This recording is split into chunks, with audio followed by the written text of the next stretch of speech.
Tu veux passer à l'action pour mettre en place une vraie démocratie, donc directe. Problème, il n'y a plus de peuple à l'heure actuelle.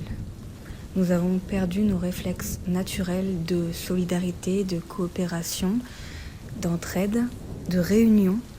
Dans quelques années, le plus vite possible j'espère, il nous sera vraiment bizarre de nous isoler chacun dans nos maisons le soir, plutôt que de parler entre nous sur la place du village ou du quartier. Mais à l'heure actuelle, on a perdu cette conscience de l'importance de se réunir, l'importance de faire des assemblées. Il devrait y avoir au moins une fois par semaine une assemblée populaire. Alors on se dit quoi ? Rendez-vous à midi devant toutes les églises de France, ça y est, on fait des assemblées ? Non, parce qu'on n'est pas prêt. J'ai vu aux Gilets jaunes les divisions hommes, femmes, droite, gauche. J'ai vu à l'Assemblée nationale de Saint-Nazaire des Gilets jaunes de gauche essayer de faire revoter des actions une fois que les Gilets jaunes de droite lyonnais étaient partis. Ce niveau de conscience n'est pas assez élevé pour mettre en place une vraie démocratie, donc directe. Tant que le féminin et le masculin ne seront pas respectés, nos réunions seront infertiles.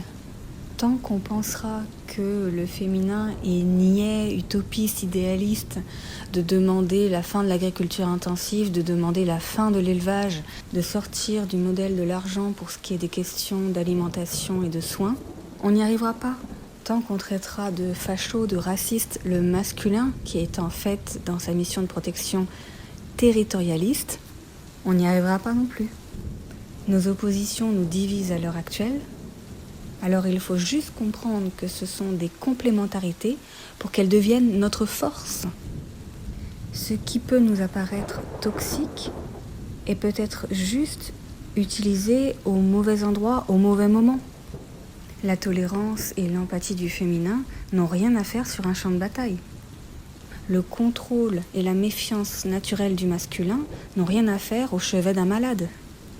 Remettons le féminin à sa place dans les domaines féminins que sont l'alimentation, le soin, la guidance, soit la spiritualité, l'art, et cantonnons le masculin à la défense, la technique, la science, le commandement, soit la politique, et l'union sacrée du féminin et du masculin va enfin pouvoir se faire. Nous pourrons ainsi reconstituer un véritable peuple souverain. Viens jouer avec nous.